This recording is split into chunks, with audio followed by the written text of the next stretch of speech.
가이사르에 고넬료라는 사람이 있으니 이달리아 부데라 하는 군대의 백부장이라.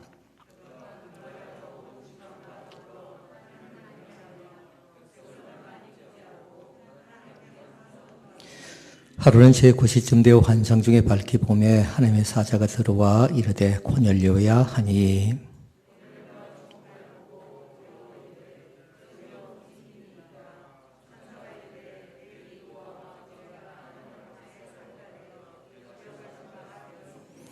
내가 지금 사람들을 욥바에 보내어 베드로라는 시몬을 청하라.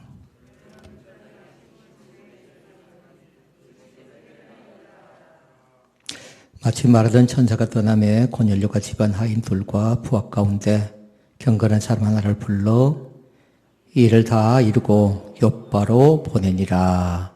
아멘. 사랑과 이별에 관계된 노래가 상당히 많은 걸 볼 수 있는데요. 그래서 생각해 봤습니다. 우리 믿는 사람들에겐 어떤 노래가 있으면 좋을까? 문제입니다. 어떤 노래면 좋겠습니까?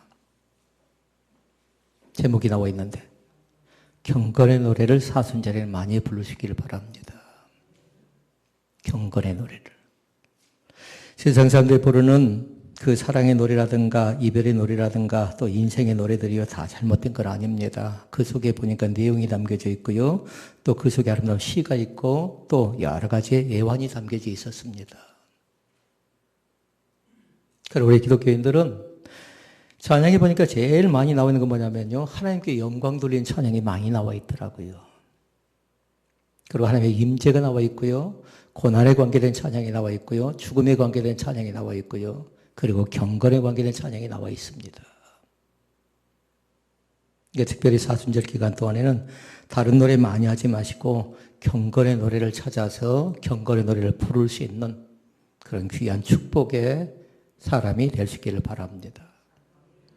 그 대표적인 사람이 나옵니다. 1절에 나왔지요. 어떤 사람이 경건의 노래를 불렀을까요? 군대 장관이었던 고넬료라는 사람이 그럽니다. 그렇게 시간 말씀을 듣는 사람, 우리 믿음의 성도들 가운데 멀리서 예배한 사람들도 있을 것이고요. 또 특별히 가깝게 예배당에서 예배한 사람들도 마찬가지입니다. 지금 이 시간 내가 누구다? 고넬료다. 바로 내가 경건한 사람이다. 경건의 노래를 부르는 사람이다. 이렇게 스스로 점검해 볼 수 있기를 바랍니다.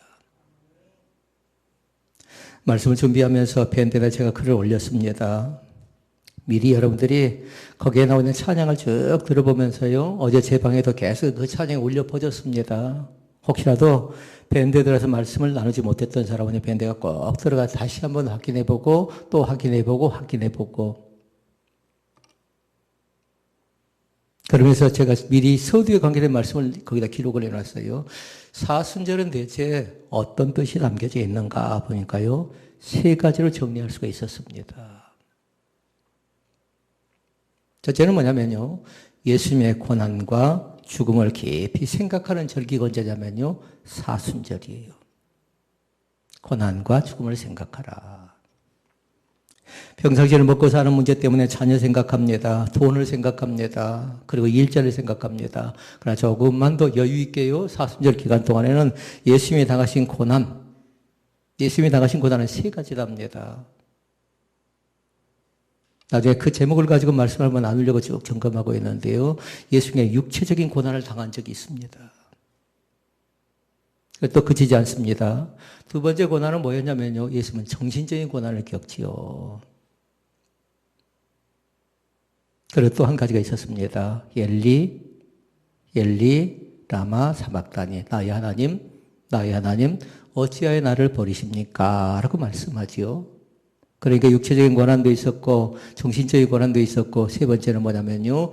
영적인 고난도 있었다라는 겁니다. 그러니까 사순절에는 고난과 죽음을 생각하는데 죽음 다음에 나타나는 것이 있습니다. 뭘까요? 몰라요? 부활 아닌가요? 그 부활에 대한 거룩한 기쁨이 우리 가운데 있어지길 원합니다. 고린도서 15장 말씀해 보니까 그렇게 얘기합니다. 부활이 없다라면 성도는 가장 불쌍한 사람이 된대요. 그러니까 부활을 많이 노래하라고. 그것이 경건이었어요. 그래서 사순절에 특별히 생각해야 될 것 한 가지 있어요. 그건 뭐냐면요. 우리들의 신앙생활을 새롭게 다짐하는 절기가 되어져야 됩니다. 그전에 조금 더 느슨했다 할지라도 사순절이 어떻게 하라고요? 나 자신을 새롭게 다짐하고 새롭게 고백하고 새롭게 나름대로 우리 자신을 잘 정리전도를 해가면서 주님께 시선을 맞추는 그런 귀한 은혜가 사순절 기간 동안에 나타날 수 있기를 바랍니다. 그러니까 사순절은 나에 관계된 것이에요. 너는 지금 어떻게 신앙생활하고 있느냐? 너는 어떻게 일하고 있느냐? 어떻게 사람들과 관계를 하고 있느냐? 이렇게 물을 때에 나 자신이 과연 어떻게 얼만큼 점수를 줄 수 있는가 잘 보라고요. 세 번째 사실이 있습니다. 세 번째는 뭐냐면요. 그리스도인들의 경건 훈련 기간이에요. 그러니까 한마디로 얘기하면 훈련 앞에 꼭 있어야 될 게 있답니다. 학교가 있어야 돼요. 학교는 배움의 장소지요. 배우는 것도 그냥 배워지지 않습니다. 습득을 하는 것인데요. 반복해야 기억나고 반복해야 암송도 되고요. 암기도 되고 그것이 머릿속에 계속 박히는 거죠.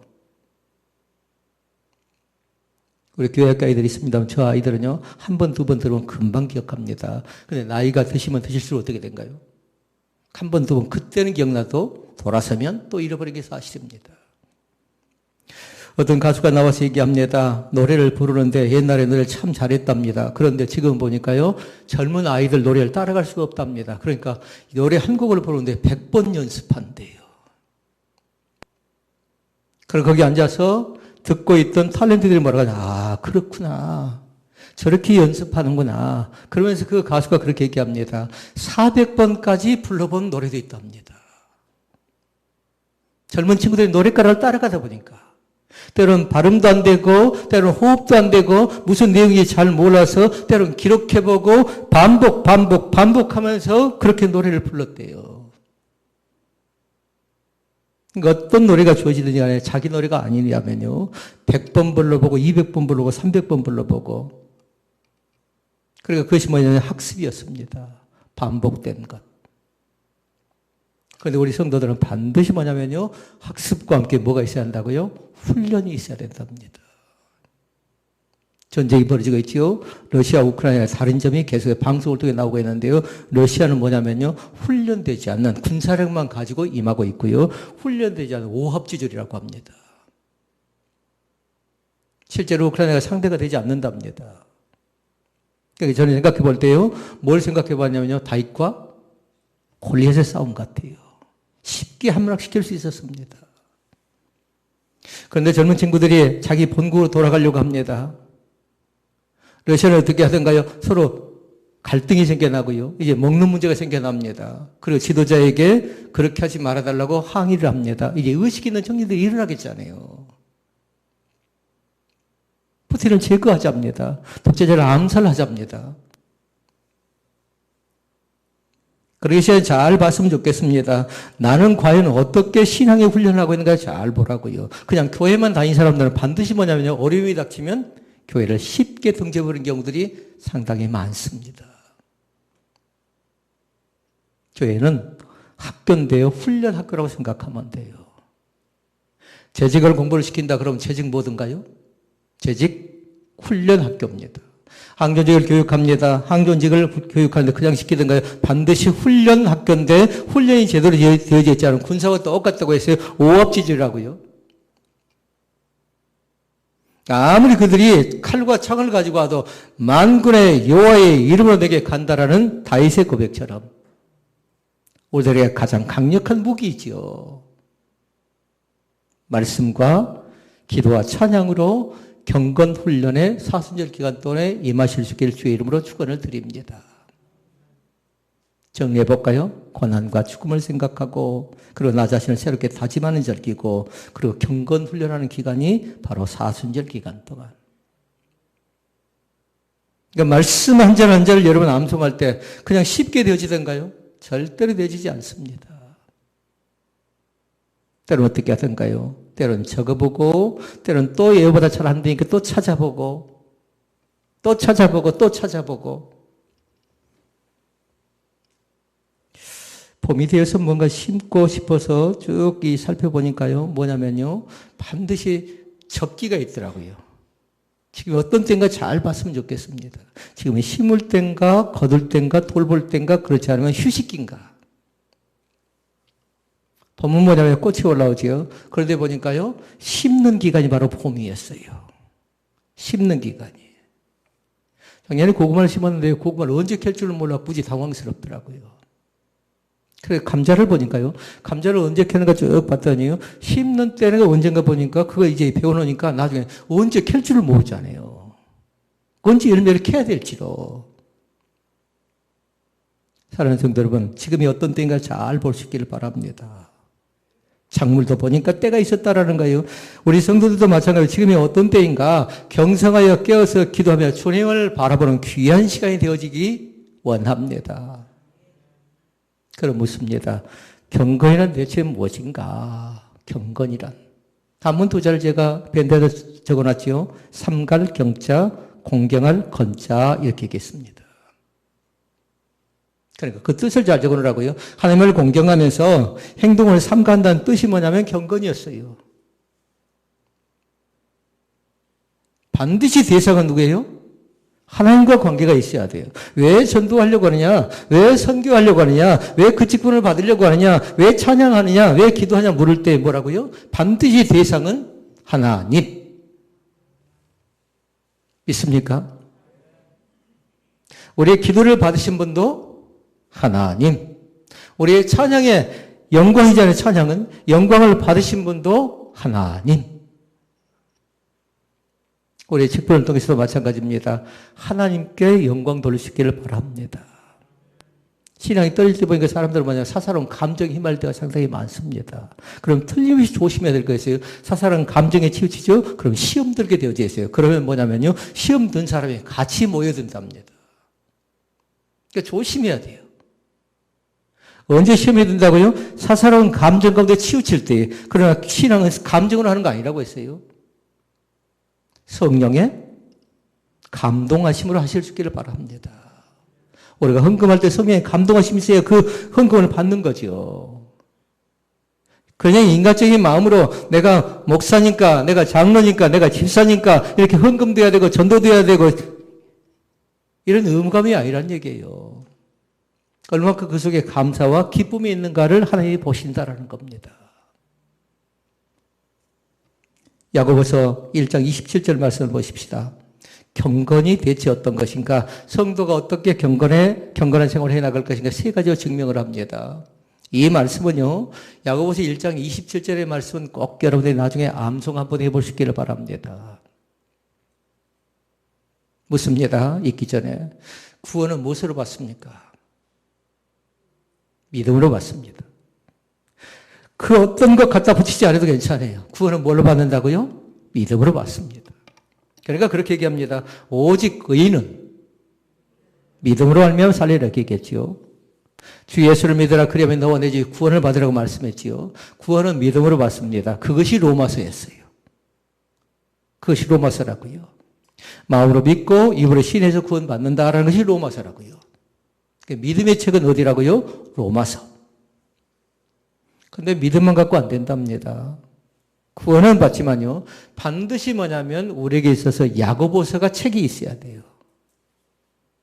그러게 여러분은 거기다 잘 적어놔야 돼요. 야고보서는 행함이라고요. 말씀 속에 보니까 그렇게 얘기합니다. 행함이 없는 믿음은 죽은 믿음이래요. 그러게 이 7교회 가운데도 어떻게 합니까? 죽은 교회가 있었지요. 멀쩡히 살아있는 것처럼 보여집니다. 성경책을 끼고 다니니까 믿음 있는 척은 보여집니다. 차에다 성경책을 놔두니까 정말 믿음 있는 사람인처럼 보여지는데 신호를 엉망이에요. 지키질 않아요. 그럼 믿음이라고 얘기하지 못하는 겁니다. 그래서 야고보서는 뭐냐면 행함이라고요. 행함이 없는 죽은 믿음이라고 말씀했죠. 반드시 그 사람이 그 신앙을 가지고 어떻게 살아가는가.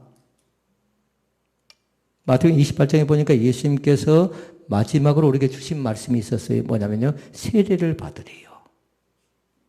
세례를. 그리고 어떻게 합니까? 배움, 가르치래요. 그러면 먼저 내가 배워야 되겠잖아요.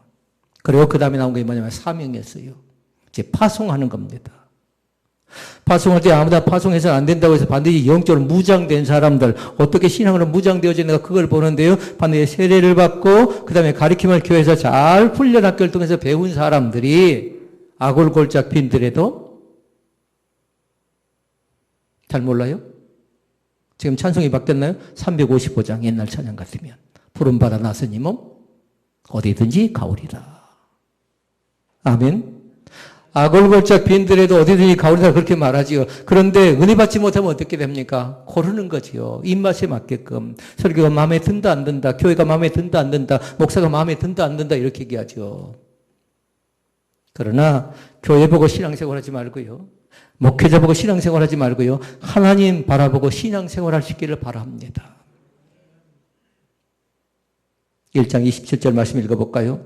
하나님 아버지 앞에서 그 다음에 나와 있습니다. 정결하고 더러움이 없는 경건은 이렇게 있겠지요. 그 다음에 나옵니다. 곧 과와 가부를 그 환난 중에 돌아보고 또 자기를 지켜 새 속에 물들지 아니하는 그것이니라. 아멘. 그러니까 반드시 뭐 하냐면요. 하나님 앞에서 할 수 있기를 바랍니다. 이게 신전의식이에요. 우리 기도도 마찬가지 하나님 앞에서 하는 겁니다. 우리 찬양도 마찬가지 하나님 앞에서 하는 겁니다. 예배도 마찬가지 하나님 앞에서 하는 겁니다. 그러니까 뒤에서 하는 건 다 뭐예요? 뒤에서 하는 건 사단의 소리라고 생각하면 돼요. 습관이 되면 안 돼요. 그 사람은 낙인 찍혀서요. 사람들이 그 사람을 존경하지 않아요. 습관이 돼버리면. 그러니까 조심해야 돼요. 그러니까 그 말씀 속에 보니까 세 가지가 나와요. 하나는 뭐냐면 아까 말씀드렸죠. 경건이 공경할 공자, 삼갈 경자 얘기했던 것처럼 먼저는 정성껏 하나님을 공경하래요. 야고보서 1장 27절 말씀 내용에 세 가지 나옵니다. 하나는 뭐라고요? 하나님을 정성스럽게 공경할 것. 그 다음에 두 번째, 세 번째는 중요한 말씀입니다. 그런 사람들이 어떻게 살아가야 하는가가 중요하게 나와 있는데요. 두 번째는 어려운 이웃에게 사랑을 실천하래요. 이게 사순절 그러지 않나요? 어려운 이웃에게 사랑을 실천하는 겁니다. 부활절 헌금을 왜 드리려고 합니까? 다른 것 때문에 그런 것 아니에요. 함께 같이 모아서 어려운 대상이 있으면, 어려운 이웃이 있으면, 또 어려움 속에 싸우고 있는 자들이 있잖아요. 포란드에 모여 선교사님들이 지금 나름대로 어떻게 들어가 자원봉사할 것인가 연구하고 또 수고하고 노력한 친구들이 있죠. 목숨을 걸고 하는 겁니다. 그들이 재정이 필요하잖아요. 그러니까 우리가 흘려보내주는 겁니다. 그 다음에 세 번째 나옵니다. 자신을 잘 지켜서 새 속에 물들지 아니한 것 자체가 뭐냐면요. 야고보서 1장 27절이에요.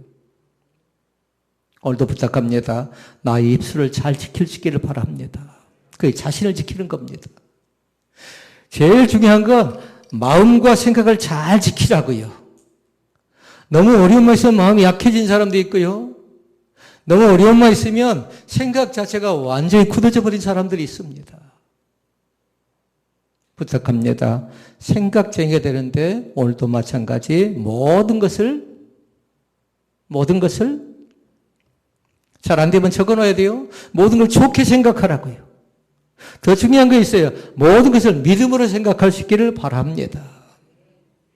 믿음이 들어가지 않은 그 생각 자체가 다른 사람에게 기쁨이 될지 몰라도요. 하나님께 영광이 되지 못합니다. 그러면 우리는 왜 경건하게 살아야 될까요? 라고 물으면 대답할 수 있어야 됩니다. 왜 성도는, 왜 믿음의 사람들은 이 경건의 절기에 사순절에 경건하게 살아야 될까요? 라고 묻는다면 그렇게 대답할 수 있어야 돼요. 요한복음 말씀해 보니까 우리 자신을 가르쳐서 그렇게 얘기합니다. 빛의 자녀래요. 그리고 예수님을 가르쳐서 뭐라 하던가요? 참 빛이라고 얘기합니다. 빛의 자녀들은 뭐하냐면 하나님을 섬기는 성도는 죄악으로 어두운 세상을 밝히는 빛이라고 말씀했던 것처럼 경건하게 사는 사람들은 그렇게 사는 겁니다. 빛이 되어주는 등대의 역할을 감당하는 겁니다. 아, 믿는 사람 저렇게 사는구나. 저 어려울 때에 팬데믹 시대에 믿는 사람 저렇게 일하는구나. 믿는 사람 저렇게 예배하는구나. 그게 쉬운 것이 아니라는 겁니다. 때로는 어렵기 때문에 더 많이 기도하고요. 어렵기 때문에 더 예를 쓰고 힘쓰고 가수가 노래 한 곡을 부르기 위해서 100번, 200번, 300번, 400번 어쩐 줄 아십니까? 목에서 피가 넘어온대요. 우리 신앙생활도 마찬가지입니다. 그냥 저절로 되어진 건 아무것도 없습니다. 우리 신앙 가운데 제일 조심해야 될 신앙은 뭐냐면요. 공짜 신앙이 있습니다. 공짜 신앙. 이걸 다른 말로 얘기하면요. 냄비 신앙이래요. 금방 뭔가 받은 것 같습니다. 근데 금방 잃어버린답니다. 금방. 어떤 데는 불로불로 하면서 은혜가 조용만 합니다. 그런데 나중에 보니까 보이지도 않습니다. 왜 그럴까요? 그곳에 하나님의 임재의식이 있기 때문에 그렇습니다. 오늘 부탁합니다. 하나님보다 앞서지 않기를 원합니다. 하나님이 대체 나에게 뭐라 말씀하셨는가? 때로 우리 자신들이 100m 달리기 보면 금방 지쳐버리지요. 그러나 올해는 42.19km라는 또 우리의 인생, 어떤 사람은 50을 살고 60을 살고 80을 살고 100세를 살았지요. 쭉 장거리 지금 우리 달려가고 있지 않나요? 그러니까 하루하루를 감사할 수 있기를 바랍니다. 그러면 하나님이 대체 어떤 사람을 쓰실까요? 대부분 사람들이 그렇게 얘기합니다. 다윗을 생각하면서 하나님의 마음에 합한 사람을 쓰신대요. 그럼 오늘은 여러분이 그렇게 대답하지 마시고 하나님이 어떤 사람을 쓰시는가 잘 볼 때요. 경건한 사람을 쓰신다고 대답했으면 좋겠습니다. 다시 묻습니다. 하나님 어떤 사람을 쓰실까요? 경건한 사람을 쓰십니다. 그래서 서두에 경건이 무엇인가? 그리고 야고보서 1장 27절 말씀을 통해서 경건한 사람은 어떻게 살아야 되는가? 서두가 더 결론적인 말씀처럼 쭉 우리가 말씀을 봤습니다. 사람은 어떤 사람을 쓰는가 보니까요. 사람이 쓰는 기준이 달라요. 학벌 중요합니다. 지식이 중요합니다. 그리고 경험 중요합니다. 배경이 중요합니다. 국회에 들어가서 보니까요. 국회의원들에 보니까 또 나중에 뭔가 요직에 앉을 사람을 보니까요. 서울대, 또 연세대, 쭉 그렇게 나와 있지요. SKY 쭉 나와 있더라고요. 여러분 어떻습니까? 그런 학력이 좌우하는 그런 세상이 된다면요. 학력 없으면 명함도 못 내미는 겁니다. 그런데 우리 젊은 친구들이 뭔가 꿈을 이룬 사람들을 보니까요. 초등학교도 다니지 않았습니다. 왜 그런 줄 아십니까? 미리 한 분야를 놓고 나름대로 최선을 다했고 그 분야에서 나름대로 수고했고 그 분야에 정성을 다해서 읽고 외우고 또 암송하고 그 분야를 놓고 나름대로 최선을 다하는 그 모습들이 있었거든요. 학식은 좀 부족할지 모릅니다. 그럼 뭐냐면요. 자기 전문 분야가 있었어요. 창의성이 있었다고요. 그렇게 벤처기업들 보니까 어쩝니까? 전혀 가능성이 없어 보이는 것 가지고요. 발명해내고요. 특허를 냈고요. 그 세계에 가서 여러 가지 면으로 좋게 아름답게 쓰여지는 그런 귀한 일들이 얼마나 많이 있던가요. 사랑하는 성도 여러분, 세상 사람들은 학벌, 지식, 경험, 배경을 쓰지만 그러나 하나님이 쓰신 사람 누구라고요? 이제 대답이 좀 더 컸으면 좋겠습니다. 하나님이 쓰신 사람 어떤 사람이라고요? 경건한 사람이라고요. 그리고 오늘 성경에 그 사람이 누구라고요? 고넬료라고요. 말씀을 듣고 있는 누구라고요? 나예요, 나. 때로는 부족해요. 때로는 연약해요. 엉성하게 이럴 때 없지만 그러나 하나님은 나를 엉성한 채로 내버려 두지 않고 반드시 뭐냐면요. 하나님은 앞서 행하십니다. 세상 사람들은 저 사람이 못해. 저 사람은 안 될 거야 하고 저주하고 또 세상 사람들은 그렇게 낙인 찍을지 몰라도요. 그러나 믿음 안에서 얼마든지 할 수 있습니다. 대신 우리에게 필요한 거 있어요. 조급함은 버리도록 하십시다. 기다려보자고요.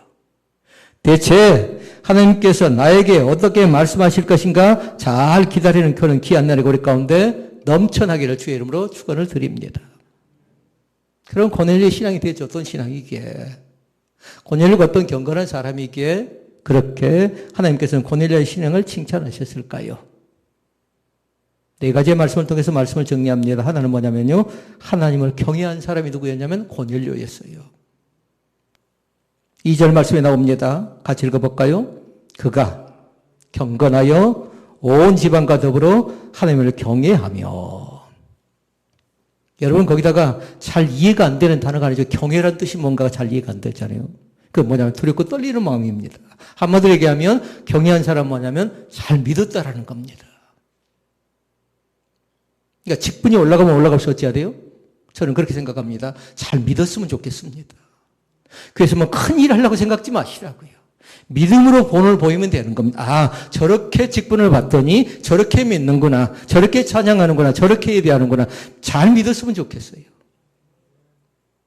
그러니까 그렇게 적어놔야 돼요. 직분은 곧 뭐다? 믿음의 성장과 플러스 믿음의 성숙이다. 그런 사람들 직분을 받았으면 좋겠어요. 목사 해놓고 뭐라고요? 믿음이 성장 플러스 믿음의 성숙. 그런데 믿음의 성숙에다 가로 옆으로 딱 적어 놓으셔야 돼요. 본이 되는 겁니다. 본이. 그러니까 그거 힘든 겁니다. 그리고 제일 실수를 많이 한 것이 뭐든가요? 말로 실수를 많이 하잖아요. 말로 실수. 그러니까 교회가 말쟁이 되면 뭐냐면요.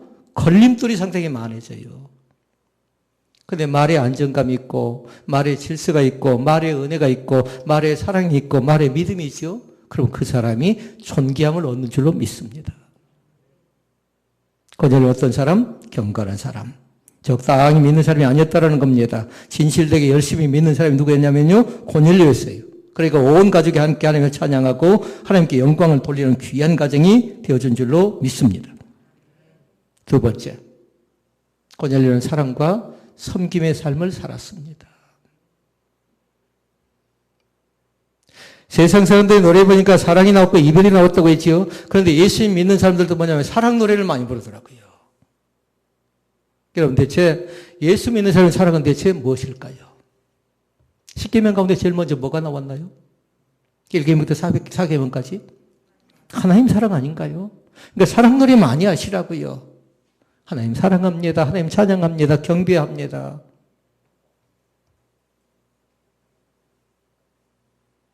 그러니까 한마디로 얘기하면 고넬료는 그 사랑과 섬김의 삶을 살았는데요. 섬김 옆에 반드시 플러스 뭐였던가요? 나눔이 있어야 된답니다. 왜 섬기려고 하느냐? 왜 나누려고 하느냐? 2절에 나왔습니다. 백성을 많이 구제한 사람이 누구라고요? 고넬료였답니다. 그리고 또 나옵니다. 4절. 구제가 하나님 앞에 상달되어 기억하신 바가 되었으니 구제가 응답되어졌답니다. 탈무드에 보니까 그렇게 나와 있습니다. 베푸는 삶에 대해서 4가지로 나옵니다.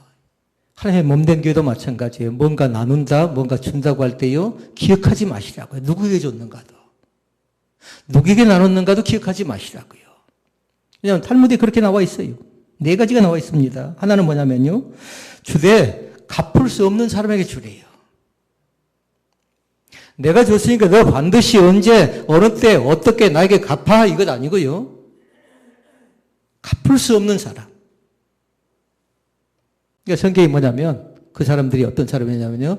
레이겐들, 그 다음에 객들, 그 다음에 고아들, 그 다음에 과부들이라고 했습니다. 한마디로 얘기하면 뭐냐면요. 지금은 사회적 약자들. 그러니까 정치인들이 그 틈새를 잘 노렸으면 좋겠어요. 그 사회적 약자가 대체 우리 지역 가운데 누구인가 잘 봐서요. 그 사람을 찾아가야 되는데 지원받는 사람은 엄청나게 많이 받지요. 그러나 이 시대 가운데 우리 지역 가운데 고립되는 사람이 없었으면 좋겠습니다. 주되 나누되 갚을 수 없는 사람이 주라고 했고요. 두 번째는 뭐냐면요. 주되 전혀 모르는 사람에게 주래요. 교회도 마찬가지입니다. 어떤 교회를 알아서 우리가 섬겨야 된가요? 잘 모릅니다. 그럼 성도들은 오해하죠. 목사님이 저 교회를 돕자고 뭔가 관계되지 않느냐 하는데요. 그렇지 않습니다. 여러분 어려운 교회를 찾아오라고요. 그럼 뭐냐면요. 이단만 아니면 우리 형편과 처지의 상황을 가지고요. 얼마든지 도와줄 수 있답니다. 얼마든지 나눌 수 있답니다. 그러니까 전혀 알지 못한 사람들. 그러니까 성경은 그렇게 얘기했어요. 이름도 없이 빛도 없이 오른손이 하는 것을 왼손이 모르게 하라. 주라. 그리하면 누르고 흔들어 넘치도록 하여 너에게 안겨주리라 말씀하셨고요. 선한 일을 행하고 선한 사회에 보하고 나누기를 좋아하며 그 다음에 뭐죠? 동정하는 자가 되게 하라. 불쌍히 여기라는 겁니다. 얼마나 힘들었을까? 얼마나 외로웠을까? 얼마나 눈물을 흘렸을까? 생각해 보면서요. 그 사람을 위해서 조금이라도 손을 펼 수 있다면 그게 저는 신앙이라고 생각합니다. 우리가 잘 알고 있는 것이 있습니다. 그건 뭐냐면요. 우유를 배달해 먹는데요. 우유를 먹는 사람, 배달해 먹는 사람이 건강한 것 아니라 우유를 배달하는 사람이 건강할 수 있답니다. 어떤 근거로 그렇게 어떤 통계 자료를 가지고 얘기한 것 같지는 않는데요. 우유를 시켜 먹는 사람보다도 우유를 배달하기 위해서 나름대로 그 마음가짐을 갖고요. 그 땀방울을 흘리고 그리고 나름대로 최선을 다해서 육체적인 노동을 했던 사람들의 결과가 결단코 헛되지 않는다라는 겁니다. 탈무드 백에 세 번째 나옵니다. 주되 누가 주었는지 모르게 주리요. 제가 전에 처음 목회를 할 때 그 권사님 한 분이 지금 그때는 꼭 그러셨어요. 뭘 그랬으면 치마에다 뚫뚫 맙니다. 신문지에 싸가지고요. 그리고 꼭 가더라고요. 꼭. 그러니까 나중에 보니까 그 딸이 처음에는 엄마는 왜 그러냐고 그러더니 나중에 보니까 나눌 줄 알더라고요. 교회 와서 이익을 챙겨버리려고 하지 마시고요. 어떻게 하면 나누는 삶을 살 것인가 그걸 잘 배워가는 그런 귀한 은혜가 있었으면 좋겠습니다. 주대 생생내지 말자라는 겁니다. 우리 교회는 뭔가 했는데, 뭔가 나눴는데, 뭔가 할 것인데 그것이 아니고 성경은 뭐냐면 다른 것 아니었어요. 이름이 드러나면 그때부터 끝입니다. 하나님의 영광에 하나님의 이름이 나타날 수 있기를 바랍니다. 네 번째는 뭐였냐면요. 준 다음에 잊어버리래요. 준 다음에 잊어버리래요. 4절 말씀 봐볼까요? 천사가 이릅니다. 내 구제가 하나님 앞에 상달에 기억하신 바 되었다고 얘기합니다. 고넬료 집안에 천사가 방문했다라는 겁니다. 왜요? 구제했더니, 섬김했더니, 나눔했더니, 사랑으로 섬겼더니 고넬료 가정에 천사가 방문합니다. 우리의 가정들도 그런 귀한 가정이 될 수 있기를 바랍니다. 셋째 말씀입니다. 고넬료 가정은 항상 기도했답니다. 데살로니가전서 5장 16절, 17절, 18절에 그렇게 나옵니다. 항상 기도하라. 쉬지 말고 기도하라. 범사에 감사하라. 그럼 여러분 뭐라고 대답해야 돼요? 아멘. 그런데 지금 아멘 하는 거 아니죠. 이는 그리스도 예수 안에서 너희를 향하신 하나님의 뜻이니라. 이때 아멘 해야 되지 않나요? 그러니까 여러분이 역으로 하라고요. 하나님의 뜻이 대체 뭔가 거기다 딱 그렇게 적어놔야 돼요. 여러분 노트에다가. 하나님의 뜻이 뭔가 물어보면 항상 기도하라, 쉬지 말고 기도하라, 범사에 감사하라 이렇게 적어놓는 겁니다. 그래서 지금 기도에 관계된 거니까 항상 기도하라, 쉬지 말고 기도하라, 범사에 기도하라. 이것이 뭐라고요? 하나님의 뜻이라고요. 이 가정이 기도하고 또 저 가정이 기도하고 기도의 적음이 날마다 되어졌으면 좋겠습니다. 2절 끝에 보니까 그렇게 얘기합니다. 고넬료가 어떤 사람이었어요? 항상 하나님께 기도하는 사람이었답니다. 스코틀랜드에서는요, 그 나라에서는 그렇게 얘기한다면 기도 자체를 지붕이래요. 잘 상상해 보세요. 스코틀랜드 나라에서는 기도 자체를 지붕이라고 하는데 지붕 없는 집을 한번 생각해 봐라. 건물을 멀쩡하게 다 지어놨습니다. 그런데 지붕이 없어요. 그러면 그 집을 좋은 집이라고 얘기할 수 없습니다. 비바람이 들어오니까. 그렇게 다시 말씀드리면 기도는 뭐냐면 비를 막아주고 때로는 햇빛을 막아주고 기도 자체는 뭔가요? 태풍, 바람도 막아주는 역할을 한답니다. 그런데 이 세상을 살다 보면 비가 와서요. 때로는 바람이 불어서 풍파가 닥쳐서 여러 가지 어렵고 곤란한 상황을 만납니다. 그때 여러분 안 된다고 포기하지 마시고 왜 나만 겪는 고난이냐고 나름대로 여러 가지 슬퍼하지 마시고 기도로 승리하는 귀한 은혜가 우리 가운데 나타나실 수 있기를 바랍니다. 우리 가정의 지붕이 지금 어떤가를 잘 점검하라는 겁니다. 마지막 네 번째입니다. 고넬료의 가정이 나옵니다. 사도행전 10장 33절 말씀을 읽지는 못했습니다만 그 말씀 속에 보니까 그렇게 얘기합니다. 같이 읽어보십시다. 이제 올해는 주께서 당신에게 명하신 모든 것을 듣고자 하여 다 하나님 앞에 있나이다. 아멘. 그러니까 그 말씀을 잘 보라고요. 그게 네 번째 말씀이에요. 모든 것을 듣고자 하여. 뒤에 말씀? 다. 가족 온 전체 다가 듣고자 해서 하나님 앞에 모였대요. 그러니까 네 번째 말씀은 뭐냐면 고넬료의 가정 하나님의 말씀을 잘 들었습니다. 말씀을 정리합니다. 들읍시다. 하나님의 셈의 음성이 고난 중에 들렸으면 좋겠습니다. 기뻐할 때도 마찬가지, 뭔가 사업적으로 부할 때도 마찬가지, 사업적으로 안 될 때도 마찬가지, 그냥 여러분 포기하지 마시고요. 잘 듣는. 그렇게 야고보서 1장 19절에 얘기합니다. 사람마다 듣기는 하고 말하기는 더디하라. 그런데 한 가지 덧붙였어요. 말하기는 더디하라고 했죠. 그래, 또 하나 뭐가 나왔어요? 성내는 것, 화내는 것, 감정 표현하는 것도 더디하래요. 그러니까 공자라는 사람은 그렇게 얘기합니다. 공자는 그렇게 얘기했어요. 한마디 말하기 전에 3번 생각하래요. 그리고 또 얘기합니다. 한 번 행동하기 전에 또 어떻게 하라고 했어요? 3번 생각하래요. 어떤 병원에 가니까 병원 문구가 그렇게 게시판에 적어져 있답니다. 계획에 물린 사람은 반나절 만에 치료가 된대요. 그 뱀에게 물린 사람은요, 3일 만에 치료를 받아서 끝내고 돌아갔대요. 그런데 지금도 입원해 있는 사람이 있답니다. 어떤 사람일까요? 말에 상처받은 사람은 여전히 지금도 입원 중이래요. 잘 생각해 볼 수 있기를 바랍니다. 기독교는 말쟁이가 아닙니다. 말의 종교가 아니라고요. 이 기독교는 말씀의 종교입니다. 사순절에 경건을 실천해 가면서요, 노래하자고요. 무슨 노래? 경건의 노래를 마음껏 하십시다. 가정에서도 괜찮습니다. 직장에서도 괜찮습니다. 교회에서도 괜찮습니다. 길거리에 운동하면서도 괜찮습니다. 그렇게 해서 우리의 영육이 살아나는 귀한 기쁨이 우리 가운데 넘쳐날 수 있기를 주의 이름으로 축복을 드립니다. 기도하시겠습니다.